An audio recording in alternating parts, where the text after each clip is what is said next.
if you are a buyer and you're looking at Petaluma, highly recommend you look at Sebastopol, and then vice versa, because they're pretty close together. They're both in West County. Geographically, they're similar. The vibe is similar. And this video is not about which one is better, but there are some differences. And so let's talk about those. All right, so a little bit of history. Sebastopol really began as a major apple processing town and was once known as the Gravenstein apple capital of the world. The railroad ran straight through town, shipping apples across the country. And many of the buildings that you see today, especially around what's now the Barlow, were originally industrial apple warehouses. When apples declined, Sebastopol didn't disappear, it just sort of adapted. The vineyards came in and they replaced the orchards, although there are still plenty of apple orchards. Artists and makers moved in, and the town leaned into this sustainability, alternative education, and small-scale agricultural, town. And that evolution has really kind of fueled Sebastopol's creativity, their intentional living, their community focus. It's just a really, really cool place to live. A lot of people say it's kind of like Little Berkeley, and I can definitely see that. So Petaluma was one of the wealthiest cities per capita in California in the late 1800s, thanks to dairy farming and egg production, hence the nickname Egg Basket of the World.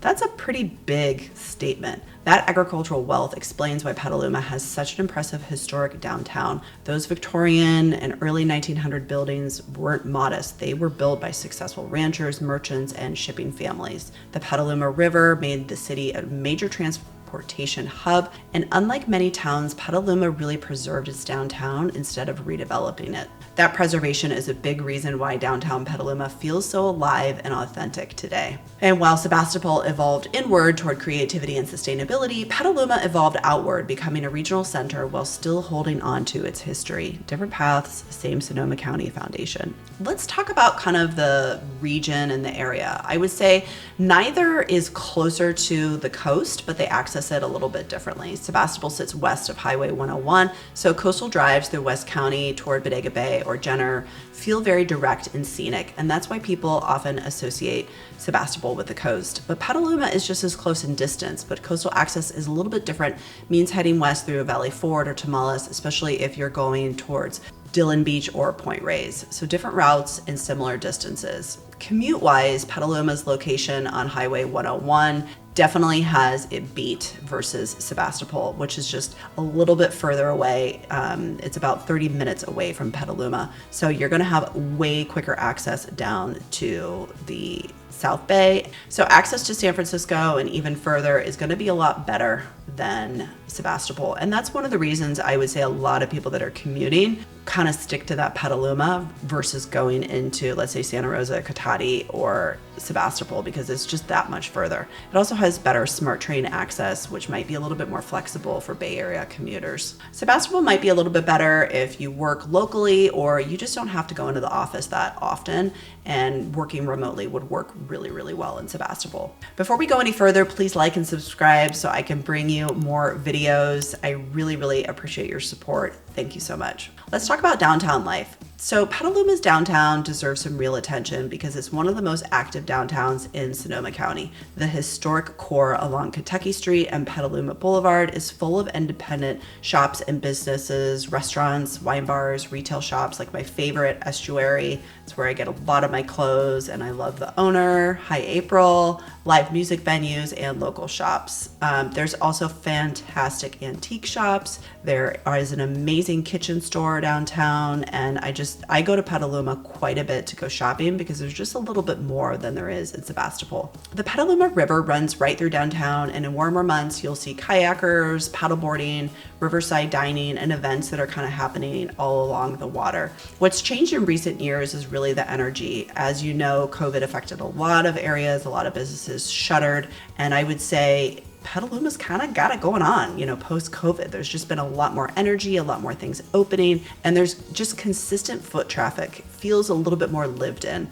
A lot of locals, and it's a great shopping destination. I couldn't say enough good things about it. Sebastopol's downtown is smaller. It's just more compact. It's all kind of on Main Street and then the Barlow, and then you've got Whole Foods right in the middle. So it's quieter, but it's also very intentional. The Barlow in particular really kind of reflects Sebastopol's history. A lot of people, every time I say, oh, I live in Sebastopol, they always talk about the Barlow. There's food, there's wine, there's art, there's community events, there's great restaurants as well. It's just a little bit at a smaller scale. Speaking of smaller scale, Sebastopol has about 7,400 residents. Now that number is going to be a little bit more because that's just looking at like the Sebastopol proper, and there are plenty of people that live in Sebastopol, but it's not technically city limits, including myself. But let's just compare that to Petaluma, which is like 64,000. So it's a lot bigger in Petaluma. That difference alone really shapes the housing stock. Sebastopol's housing is just going to be more limited, and it's going to be just a lot less inventory.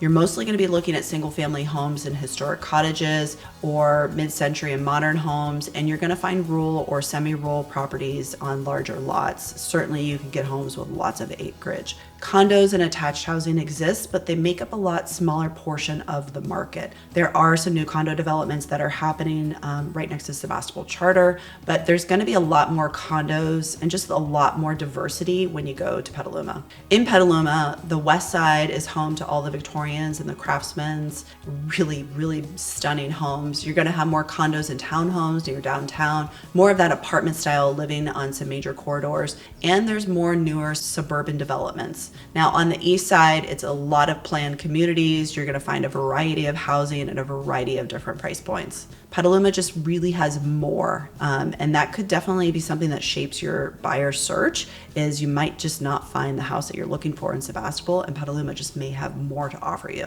When it comes to prices, the median home price in Petaluma is about $965,000, and the median size is about 1,800 square feet, so you're about $500 a foot.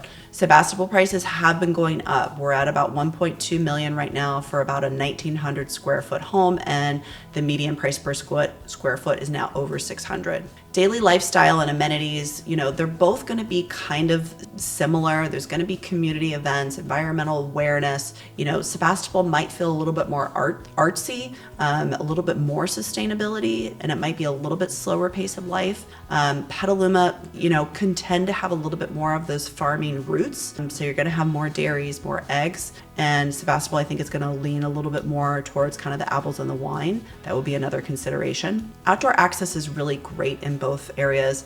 Sebastopol has the West County Trail and the Laguna de Santa Rosa. Petaluma has the Hallam Putnam Regional Park with the Schallenberger Park.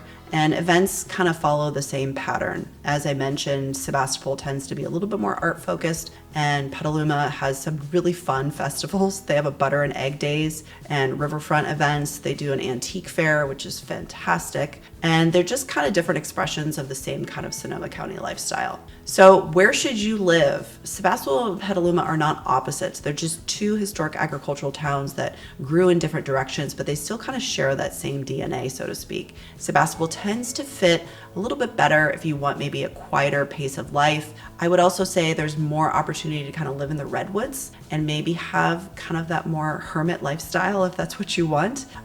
There are some amazing pieces of land, amazing farms in Petaluma with some incredible views a little bit further west that you go. And then of course, if you want like a condo downtown, I might steer you kind of into the Petaluma area. Both of them have amazing food. I often go into Petaluma to go to Stellina Alimentari or Stellina Pronto. There is a new pizza place. There's Brewster's. Lorno di Napoli is the new pizza place there, and they have an expanded menu. It's one of my favorites. So I kind of like go back and forth to Sebastopol and Petaluma all day long personally, and I think both are great options. And so I hope this video has kind of helped maybe point out some of the nuances when you're considering your search. Again, if you're looking in one, I would highly recommend that you look at the other one. We didn't talk about schools that much in the video, but I would say kind of same.